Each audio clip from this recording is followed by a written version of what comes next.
This is Your Morning Basket, where we help you bring truth, goodness, and beauty to your homeschool day.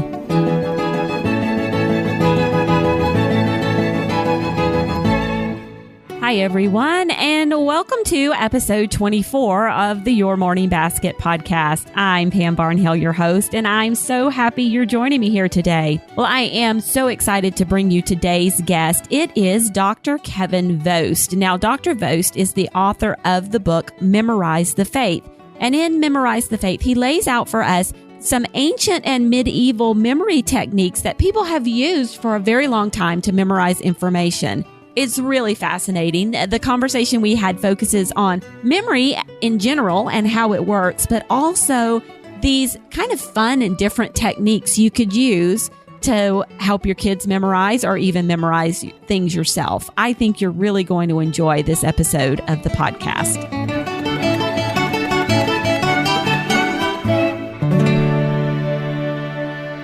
Kevin Vost holds a doctorate in psychology from the Adler School of Professional Psychology in Chicago and has taught both psychology and gerontology at the college level. He is the author of numerous books on subjects ranging from philosophy to apologetics and even physical fitness, and he has a special research interest in memory and memory strategies. In his book, Memorize the Faith, Dr. Vost explains how to use the memory method taught by Thomas Aquinas more than 7 centuries ago to memorize almost anything, including important truths of the church. He joins us on this episode to discuss how memory strategies can be applied in morning time.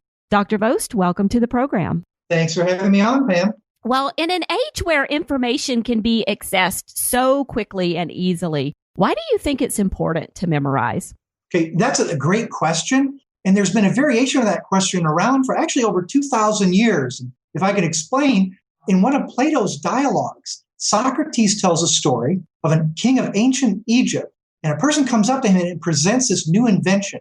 And this new invention was the art of writing. And the king was concerned that if we had this ability to write things down, our memories would deteriorate. We would lose our capacity to memory for memorization. Now, of course, that didn't really happen, so many years ago. But now it's like this question is back at us in a way like never before in our age when information can be accessed so quickly. Of course, now we have the internet.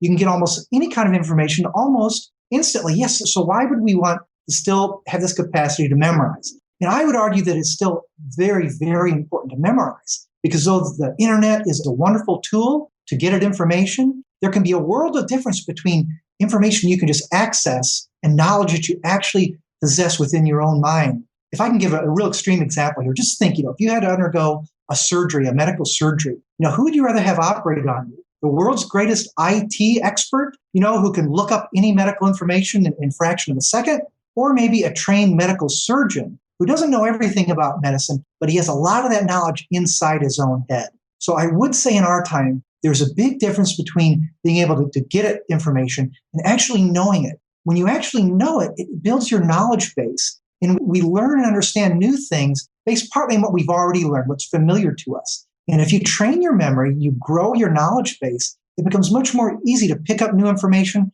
and to learn it deeply and to hold on to it. So for the things that are really most important in your life, it is important to actually have the capacity to memorize.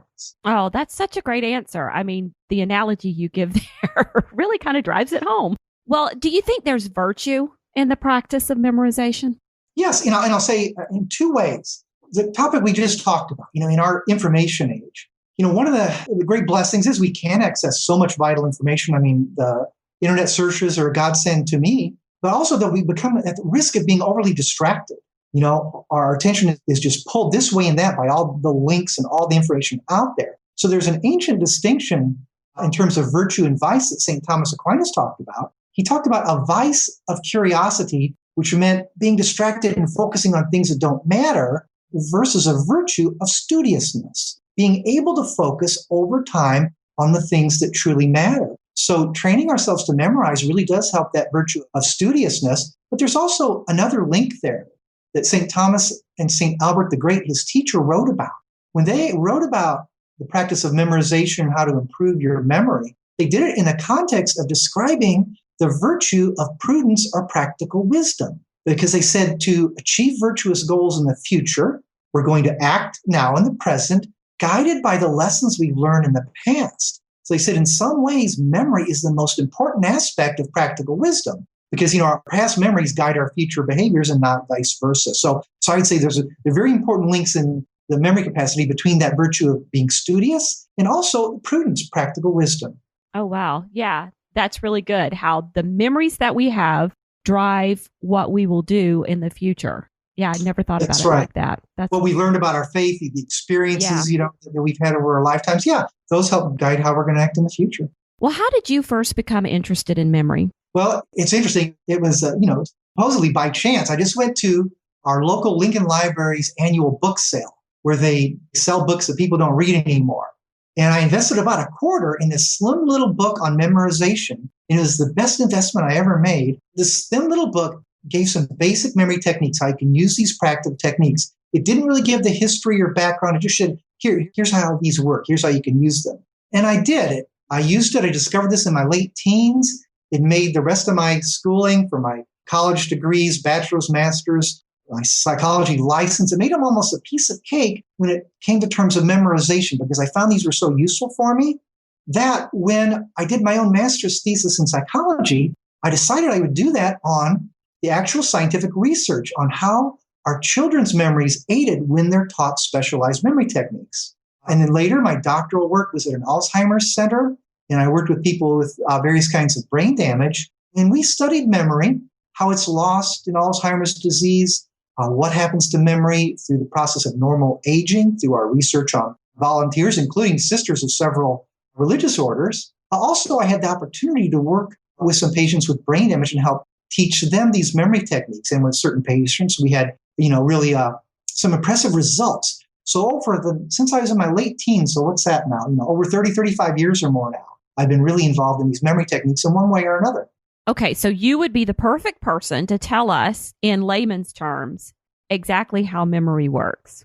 Okay, yeah. In memory, it's a very grand thing. There's different kinds of memory. We may hear visual memory versus verbal memory, short-term, long-term, and so forth. But to break it kind of down to the basics, we often distinguish between short-term memory and long-term memory. Short-term memory is also sometimes called working memory. And it's basically, what can you hold in your focused awareness at one point in time? And the value that's usually given is 7 plus or minus 2. We can usually hold right on to about 7 pieces of information. And some of us with a little bit better memories may go up to around 9 or so. Some of us a little bit weaker memories that maybe more like 5. And some of the research on this was actually the basis for the creation of telephone numbers in the 1950s. Most numbers, not including the area code, have 7 digits because most people can hold that. They hear that one time. If they're really focused, they can hold that. So our memory kind of starts with this sort of a filter, the short-term memory or working memory. It holds about 7 things maybe at once. But the things that we focus on, the things that are important or that we repeat to ourselves, may then move into the stores of long-term memory, which for practical purposes are almost limitless. If we think about through our lives, all the amazing number of things that we can remember. So if we take in the time, use the focus to move things into that long-term memory, it's almost limitless. And as an aside, typically with dimensions like Alzheimer's disease, the brain structures that are involved in moving that information from the short-term memory to the long-term memory tend to be the ones that are damaged most. That's why they have these problems retaining new information, memories of new things that happened to them, though they may be able to tell you things that happened to them long, long ago, earlier on in their lives. Oh, that's so interesting that's kind of where everything breaks down in people who are suffering from those afflictions. Yes, the brain structures, the hippocampus and the temporal lobe of the brain on the sides of the brain seems very crucial in forming these new memories. But once we have those long-term memories, they seem to be more dispersed throughout the brain and they're much more resilient, much less likely to be lost. Interesting.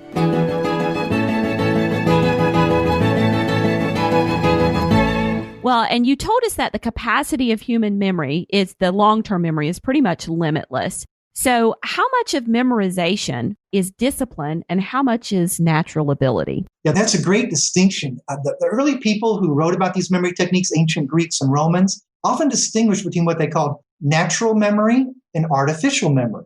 Natural memory is just how we remember things by nature. Artificial is when we use an art or specialized techniques.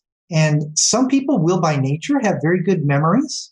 some stronger than others. But with these artificial techniques, we can greatly expand our capacities there. When I used to teach college courses, one little demo I would do for my students would be in a couple of minutes, I would memorize a 50-digit number for them that they would generate. In fact, we'd all try to do this, but I would memorize this 50-digit number and then also give it back to them backwards. And they could call out any number between 1 and 50, say 38. And I would tell them what that number is, because when you use these artificial memory techniques, you're kind of using your reasoning abilities to exceed the limits of normal natural memory.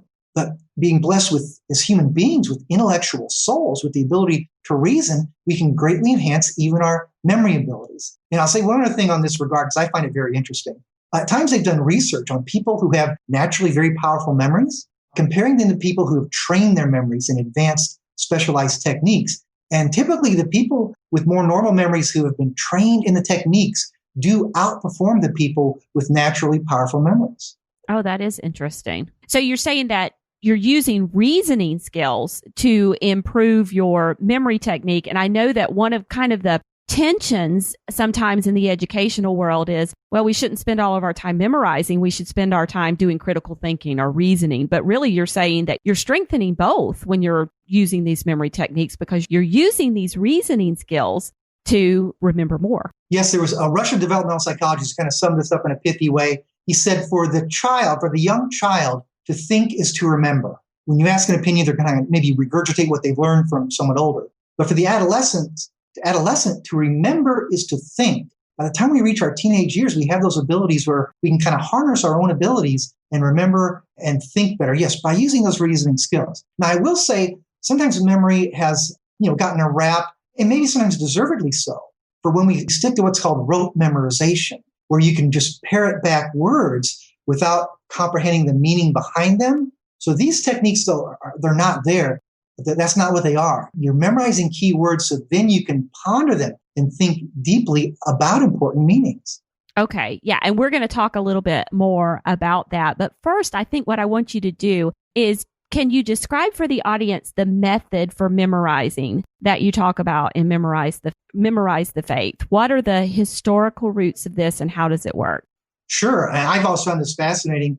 Discovered by the ancient Greeks around the 5th century BC by this orator named Simonides.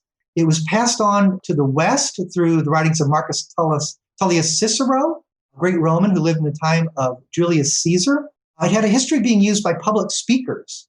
And I'll just mention today, I use it myself for public speaking. It allows you to memorize the key points of any talk you want to make and to have them in their exact order. So we had these methods that were used for public speaking that were based on the use of visual imagery, things that we can see, particularly if they're in a certain arrangement, or even just imagine that we've seen in a particular arrangement, are much more memorable. So the technique is often called the Method of Loci or locations, where you build this imaginary system like a memory house within your head. And then anything you want to remember, you convert into images. And maybe I'll give a demo in just a minute to show how that's done. But I will say, St. Thomas Aquinas actually played a big role in the history of these techniques in the 13th century. And right smack dab in the middle of his Summa Theologica, he actually talks about these techniques. And he says there are 4 main things that a person does to perfect their memory. And 2 of these we already know. If you really want to remember something, you're going to repeat it, rehearse it. Also, you're going to focus or pay attention. But these 2 additional elements to this memory technique are, we create an image, something we can picture, even if the information that we're trying to remember is something spiritual or abstract. And then also we have an ordering or organization system. And that's what we do in the memory mansion, the memory house that I use in the book, Memorize the Faith. Okay. And so could you walk us through kind of a brief or simple example of this, step by step, of how this would work? Sure. I'll give you something brief here and we'll see if we have time to elaborate. So here, we're actually going to demonstrate this method. At first, I'm not going to tell the listeners what it is that we're memorizing, but maybe they can figure it out. So I want you to imagine that you're visiting me in central Illinois. You're coming to my house. It's a ranch house surrounded by mature maples and oaks. You knock on my front door. That's location number 1, the first location. The door opens and you are blinded by this blinding light and you hear this horrible resounding crash. Okay, so do we have that? Number 1, the front door opens, this brilliant light. We hear a crash. Now, number 2, you take a step inside my house on the doormat. And this is the most unusual doormat you have ever come across because it's actually speaking to you. not only is it speaking, but it's cursing, it's cussing, so much that you kind of put your feet over its mouth to muffle it. How strange. You have this cursing doormat there in the second location. Now, I'll go through 5 locations. A third, you're imagining you're still standing there in my entranceway. Now you look at this glass panel next to the front door and you see out into my front yard. And you say, wow, that is just like the most beautiful day I've ever seen out there. So just imagine the scene of this glorious day out in the front yard. Okay, 2 more. You're back in the foyer. On the wall next to that front door is a portrait there. And you're shocked to see within my house, it's a portrait of your own parents. Can you imagine that? Your parents. And what's Dr. Vost doing with these in his house? But there they are. 4th location, the portrait of your parents. We'll do just 1 more. The 5th location now, you're still in the foyer, and on another adjoining wall is a gun rack. And the gun rack has a giant padlock on it. Okay, so there's our 5th image, the gun rack with the padlock. Now, these memory methods are designed to help you learn things in order, literally backwards and forwards. And if we recall that repetition is also a key component, in fact, it's called the mother of memory. Let me go one more time in reverse real quickly, okay? That 5th location was the padlocked gun rack on the wall. The 4th location on the wall next to the door was the portrait of your own parents. The 3rd location was our view through the glass panel out in the front yard, the most glorious day we've ever seen. The 2nd location was that strange image of the doormat that was cursing. And the 1st location was the front door we opened. We saw this great light and heard this resounding crash. Okay, so what was all that? When I was young, my mom used to say if I said something unusual or outlandish, she said, what did that have to do with the price of beans? Because we live in soybean and corn country here. But I say, it's a fair enough question. What do we really memorize with that simple little example? Well, what's our first image? The front door, the great light, the crash. That's just a simple reminder for the first commandment, to honor God alone. And that bright light is just going to be our symbol for the great, lightness of God. That crash we threw in was the fall of strange gods, false idols. Okay, so that first silly image was just a reminder of the first commandment. I think listeners will find the second one even more direct. The cursing doormat, okay, it's cursing. The simple reminder of the second commandment, not to use the Lord's name in vain. And we see all these have the simple connections like this. We're taking something profound and using a striking image to remember it. The 3rd location was the scene out in the front yard, the glorious day. Pretty straightforward reminder to honor the Lord's day, the Sabbath day and then the Lord's day. I think the 4th will be maybe the easiest of them all. The portrait of your own parents was there at the 4th location to remind us of the 4th commandment, which is, to honor our fathers and mothers. And finally, that 5th location, probably another fairly easy one. We had the gun rack there with a huge padlock on it to remind us of the 5th commandment, which is, of course, thou shalt not kill. So in a system like that, in the first chapter, Memorization of Faith, I go through 10 locations in that foyer, 5 more spots, each one with a very simple reminder of what these commandments are. And they can be so simple, for example, that the image for the 7th commandment, thou shalt not steal, is up in a chandelier. We just imagine that it's made out of solid steel. So just a sound-alike word even is enough to trigger the meaning. So that's one simple example of how we could use this easy technique to memorize something as important as the 10 commandments and to know them in order, literally backwards and forwards after just a few minutes. Right, because once you have those visual images in your mind, you simply kind of walk back through the room in reverse order and you're able to say them backwards as well. That's right. So anything that's, really worth remembering by doing them backwards is an advanced form of rehearsal. So you really know them well. I've even been invited at times to prepare for mission with the main goal of helping all the students there, the young children there, learn the 10 commandments. And it's usually pretty effective. Sometimes if I do these in demonstrations, sometimes I get hands raised out in the audience from young children to show that after we've done this full demo, that they can do it. So almost everyone has the capacity to do this if they put their mind to it. All right. And then when you're talking about repetition, you're actually talking about repetition of the technique, not necessarily repeating the 10 commandments to yourself over and over again, but repeating, walking through that room and pulling up those visual images again and again. That's the kind of repetition, right? That's right. You would practice that, but then each time, that image is going to trigger what it actually means. Okay. And so if you're out somewhere, you're thinking about the 10 commandments, if you can do that memory tour, the 10 commandments themselves also. But yes, the more fluent you are with practicing, the more instant it will become, for the 10 commandments and for anything else, because those locations, the front door, the doormat, and so on, become like a mental notepad that once you know those well, you can use them again and again and again for different sets of information. You could even use them for things like, your grocery list. You open your front door and you're hit on the head by a giant banana or something, and you go your way through there. But things that are not important, you don't need the same a grocery list next week.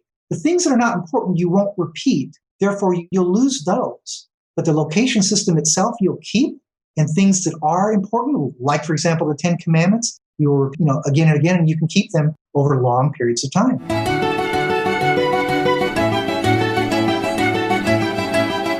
Okay, so let me ask you a couple of practical questions about the technique. Can you fill this same memory location, and you're using the location of your house, and you actually use it throughout the entire book? You use several different rooms, but you use the same location a number of times to store different bits of information. Does the material ever get jumbled up? It can. There's different kinds of memory interference, proactive and retroactive, where things you've learned before make it harder to learn new material, and vice versa. So it's possible, the more practice you do, the easier it is to keep them separate. Also, once you thoroughly learn something, they kind of hang together. The images trigger each other. Just for a real quick example, those same first 5 locations that we use for the 10 Commandments, later in the book, I imagine the front door opens and there's your friend Jennifer and her sister, because we were talking about Genesis. That doormat there says exit on it to remind us of Exodus. Out in the front yard, you see this giant pair of Levi jeans, for Leviticus. So we use the same locations but different images. So once you thoroughly learn those chains and how they go together, like the other example I give you, the books of the Old Testament, it tends to be less confusing than you might think. But again, repetition is the mother of memory, and practice makes perfect. The more you practice these techniques, the more fluent you'll become, and the less likely you are to become confused by them. Okay. So what about coming up with a mental image for something that might not lend itself easily to this visual depiction? Now, you've already given me some really interesting examples because you just said Levi's for Leviticus, but has there ever been a piece of information where it's been really difficult to come up with an image to go with it? That's a great question. I know in some of the ancient literature, it criticized this. One of the ancient authors says, well, you can't form images for things like conjunctions, like for. Well, sure you can. You picture a golfer saying for, and that will remind you of the different word for a conjunction. But some things are hard. I remember going through Memorize the Faith. There was one of the sins against the Holy Spirit was final impenitence. We're unwilling to be penitent, to ask for God's forgiveness at the end of our life. How am I going to get an image for final impenitence? And I ended up with something that was a little bit strained. It was a funnel, and ants and pens are coming through that funnel. So funnel in, pens and ants, final impenitence. And it ended up the illustrator chose that as one of the images, one of the hundreds of images to illustrate, because sometimes the ones that take more work and are more strained actually, because of that extra effort, become more memorable. So there's almost nothing that cannot be converted into a memory. Okay. And so you're working off of like similar sounding words. It doesn't have to be like a direct one-to-one correlation, kind of like with that steel chandelier. The commandments, thou shalt not steal, but we're using kind of a different version of the word to trigger that memory of it. That's right. And a person using these techniques, as you become proficient, when I do the book, I use the things that kind of pop into my own head, but other people may have their own unique associations that are even more effective. So for one example, when I cover the 7 deadly sins, for the sin of pride, you're in my memory house. So I say, well, imagine there's a statue of me in my living room, of myself. My wife certainly wouldn't tolerate that. But if it was there, it'd probably be pretty prideful, right? So that could be a reminder for pride. But you could also imagine there's a pride of lions, or if you know the singer Charlie Pride, or if you have some unique thing that reminds you of pride, you put there too, because it doesn't matter so much the image itself, as long as it serves as the trigger for the actual content of what you're trying to memorize. Okay, so you've talked about using this a lot with lists of information or bodies of information. Now, Yes. You also mentioned that you could use it as a public speaker. Have you ever used it for something like a poem or a piece of Shakespeare or something of that nature where, poetry lends itself well to memorization through repetition of the verbal aspects because it has rhythm, a lot of it has rhymes, things of that nature. But could you use this for a poem or Shakespeare? Yes, you can. Now, interestingly, too, this has quite ancient history. The ancients used to distinguish between what they called memory for words and memory for things. And the things were like these ideas, concepts, commandments, and so forth, where the words would be the verbatim memorization.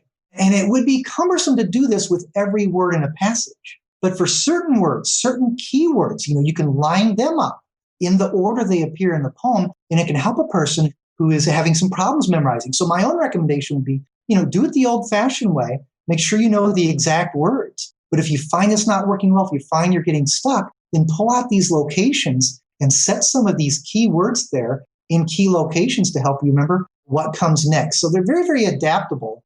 But again, my own methods are, like for public speaking, I would not recommend memorizing an entire talk this way. You could possibly get lost and get tongue-tied. It might sound artificial. What the public speakers do is lay out their key points. Now, like I do this myself. If I go do a new talk, I may have maybe 20 or 30 or 40 things I want to make sure to talk about in a certain order. So I'll lay out those key points in these locations so I can almost literally deliver that talk backward. But I don't have all the words, so I'm still free to speak naturally and spontaneously. So there's another use there in public speaking. I'll also say, too, it can also be used for information for things that work like in a system. To give a real simple example, when I used to teach adolescence, the psychology of adolescence, when I taught the biology of puberty, I used to use a very simple mnemonic to start, our memory aid to start. I had the class picture a huge hypodermic needle, then a bottomless pit, and then an adding machine. So hypodermic needle and a bottomless pit and an adding machine. And I'd put them in the locations. And what they'd find out later is they just memorized the components of the hypothalamic pituitary adrenal axis, because the hypodermic needle stood for the hypothalamus within the brain. The bottomless pit stood for the pituitary gland, and the adding machine stood for the adrenal glands. So we can also use these methods to learn things that operate in a system in fields like biology and in other fields. Oh, that's interesting. Now, some people might raise an objection that the mental images used in this technique are not necessarily connected to meaning, and they're might even be considered silly or bizarre. How do you answer that objection? Are you advocating memorization without understanding? Well, yeah, absolutely not. And that objection, does come up, and it has through the history of these methods. But there's a strong history there saying why they need to be that way. When St. Thomas writes about these images, he uses the word miramer, or things that are marvelous, that we marvel at, that are bizarre or unusual. Because we are inundated with so much information every day, the things are more routine, kind of go in one ear and out the other. It's the things that are unusual and striking that stick with us. So these memory images do focus on that.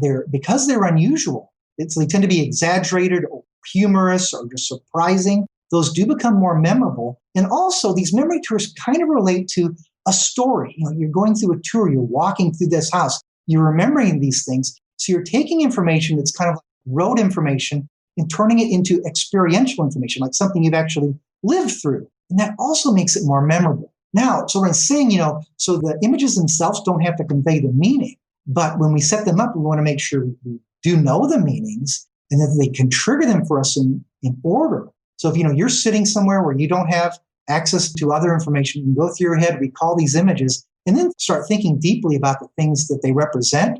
And another thing I say is when people are afraid is somehow contrary to understanding, four of the greatest exponents, champions of these techniques have been four of the most brilliant people in history, including Aristotle, the father of logic, Cicero, the great Roman orator and consul, St. Albert the Great, the patron saint of scientists, wrote explicitly and extensively about these techniques, and also St. Thomas Aquinas, the patron saint of scholars. So you're not advocating that we use these techniques or teach these techniques to our children as kind of a parlor trick, but instead that they are able to internalize and carry these information in their head so they can pull it out on the rainy day, flip through it mentally, and actually contemplate on the truths that are kind of held there. Yeah, that's exactly the idea. And we also, through the book, I try to develop what's called meta memory, which is a more greater awareness of memory. And one of the components of meta memory can be, when do I need to use these techniques and when don't I? So these are just going to be like, one other arrow in your quiver of techniques. You're not necessarily going to use them for all the time, because sometimes your natural memory will be totally adequate. But for certain things where you're having a difficulty or you have a vast amount of information, you need to know this, very deeply and well, backwards and forwards, then to have access to these techniques can be, can make a really huge difference. So kind of an example of that would be, you know the Nicene Creed because you repeat it each week in church. So that's not something you're going to need to use this particular kind of technique on. That comes from the verbal repetition, as part of your life, as part of the liturgy. That's right. These techniques can supplement that kind of thing, if you're first learning it, but that's not the primary goal. It's for things like information like I gave in Memorize the Faith, which would be things like, the 10 Commandments, the order of all the books in the Bible, the Rosary mystery, the names of the virtues and deadly sins and the gifts of the Holy Spirit, things like that. I later wrote a book called Memorize the Reasons for Catholic Answers that uses this technique for apologetics, like for fundamental Catholic beliefs. Where do they come from? Where do we get this idea out of the Bible that there's something special about Peter and the Pope? So where does that come from the Bible? Which church fathers talked about this? These memory techniques can be used for that kind of thing. But the last memory book I wrote was called Memorize the Mass, that it applies these techniques to the parts of the rites and the order of the Mass so we can know the Mass better. And I'll just say I wrote that book because of a very fascinating email. An Air Force pilot emailed me asking how to memorize the parts of the Mass when he heard the story of Admiral Jeremiah Denton, who was a POW in Vietnam for more than 7 years in the 60s and early 70s.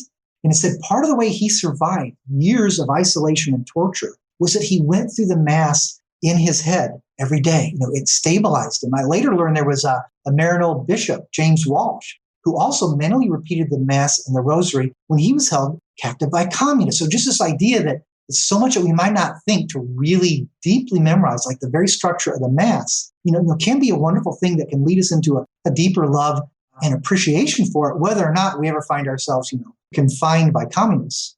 There's a homeschooling mom. Her name is Cindy Rollins, and she kind of started this morning time movement. And one of the things that she likes to say is she had her kids memorize these poems and these great works because she wanted them to have something in their head for when they were imprisoned and the rats were eating their toes. And, Oh, wow. Yeah. Yeah. And there's a history to that. Absolutely. Yeah. So they would, they would have something in there to call upon for strength. And so you're saying exactly the same thing.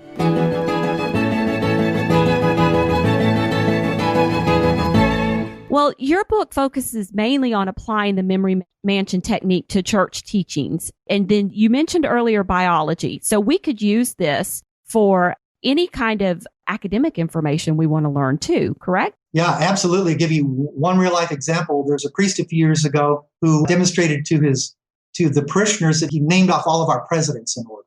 Okay. He read Memorize the Faith. He used that technique for the U.S. presidents. And people started to clap, and he said, hold on, you ain't seen nothing yet. And he called up this 11-year-old boy who then recited the names of all the 265 at that time popes in order because he had used this technique. He called me and worked with me, and we elaborated these memory rooms to incorporate that much information. So yeah, it can be used for almost anything and by people of a vast range of ages. This boy who memorized the popes was 10 years old when he first contacted me and was 11 years old a few months later when he'd done that. But basically, it can be used for almost any information. Myself, years ago, when I studied for the psychology licensure exam, I used it to memorize things like the 9 symptoms that characterize major depression. I've had other people tell me they've used it for them to help them memorize key things for the GREs, the graduate record exams, the bar exams. For lawyers have contacted me.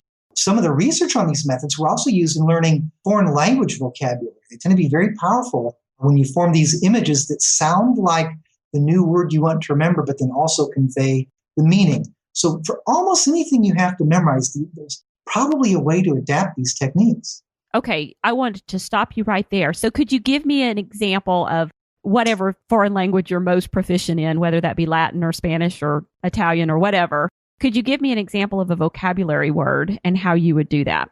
Sure, I'll give you a real simple one here from French. French word for book, being livre, Livre. So for the image, if you're trying to remember that, what's the French word for book? It's livre. Okay. Imagine out in your front yard. Picture an actual tree you have there somewhere in your yard. But instead of normal leaves, it's growing books. It's just covered with these books that are growing out from the branches. So if you have that image of a tree and it's got the leaves there, and the leaves remind you of the French livre, but instead of leaves, you see books. Now you also have the meaning. So you have that connection there, the sound of leave for livre, and the image of the books for what it actually means. And you can do that, for virtually any vocabulary word in any language.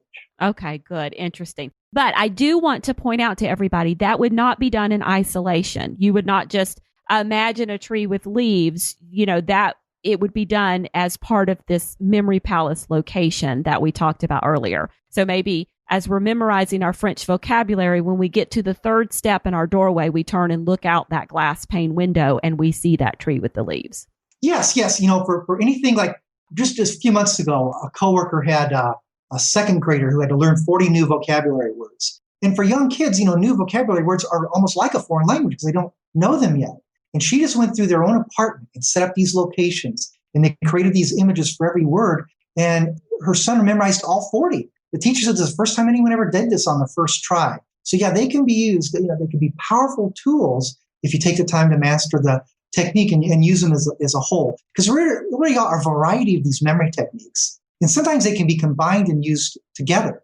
For example, I mentioned memorizing 50-digit numbers. And by doing that, I use a memory code that turns those numbers into consonant sounds. So I then build words out of those random digits. So like when I memorize 50 digits, I really memorize 25 simple words that I then place on those locations, which I know better than the back of my hand. So there's many ways that if we know these different memory techniques, they can really transform any task of memory and make them far easier.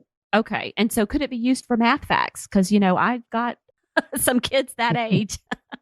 Yes. For certain things, it could take a little more, be more challenging in their particular adaptations. So that math itself is not something I've done great adaptations for, more like memorizing numbers themselves for various reasons if you have to know phone numbers and things like that. But with a little adaptation, it sure could be. I know one man who reviewed my book said that it was very helpful to him in learning new pieces on the trumpet. So there have also been these techniques that have been adapted to learning music. So again, it can apply to almost anything. Oh, that's interesting. Okay, so you mentioned using it a couple of different times with children. So most of my listeners are homeschoolers almost exclusively, and we would be using it with children. Is there anything special to keep in mind if you're trying to introduce this method with younger kids? That's a great question. My master's thesis research that looked at all this research on this, I kind of found out that, and my conclusion was that almost the ideal time to do this is about 5th or 6th grade, 10 or 11 years of age, because the kids are developing those reasoning abilities where they can do this, but they're not likely to be older and grow more skeptical. They're going to be more open to it.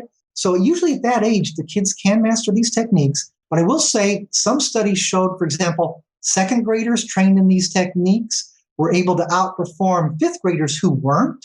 But for the younger the child, the more you need external concrete aids. For example, we're doing all this, through sound. The book itself is illustrated, so you would see pictures of these rooms. Also, some of the images are illustrated. So basically, the younger the child, the more structure you give them.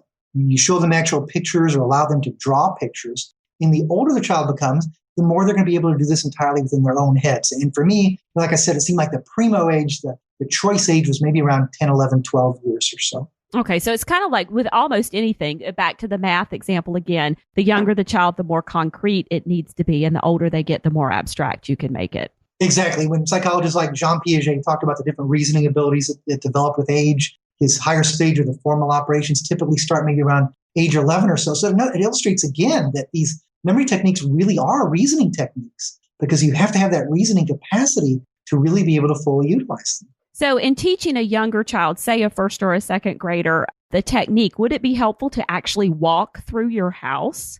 Yes. Go ahead. Exactly. You've got it there. You make it more concrete. You actually walk through a house so they can see the front door. They have that concrete, experiential memory. So the more concrete, the better. Something else to keep in mind with younger kids is, I talked about 7 plus or minus 2, for how many pieces of information we can hold at one time. We tend to hit that 7 around 12 or 13, the early teens. So younger kids can't hold as much at once. So you'd also want, not to overload them and do fewer items the younger the child is, fewer items at one time. So break that 10 commandments up into 5 and 5 and, internalize the first 5 through repetition for a few days. And then when you think they have that, move on and add the second 5. Yes, that's right. That's right. And then by the time a person is an adult, sometimes it's amazing. I saw one reviewer said in 2 45-minute sessions, they were able to memorize, all the books in both the Old and the New Testament using these techniques. So, kind of the more practice we are and when our brains are fully mature, we can really go to town with these. But for people, though, who would have learned these techniques when they were children, I think it's kind of, intriguing to think what they might be able to perform if they, use these throughout their lives. Like myself, I said, I found these techniques in my late teens and have found them very, very beneficial throughout my life. So the more you use them, the better you get at them. Yes, exactly. It's like, in our faith, we know that grace perfects nature. With the use of these techniques, practice perfects nature. Awesome. Well, this has been absolutely fascinating. And I just want to remind everybody that the book is Memorize the Faith. And that's the first one. There's a couple more after that. And do you have somewhere that people can find you online? Sure. My own website is drvost.com. That's just drvost.com. My books are all shown there. I don't sell them myself, but I link to sellers. And there's also a comment box. If people would like to comment or ask me a question, they can feel free to contact me through that. So drvost.com, drvost.com. All right. Well, thank you so much for joining me here today. This was absolutely fascinating. I really appreciate it. Well, thanks. The questions were great. It was really my pleasure, Pam. Thank you.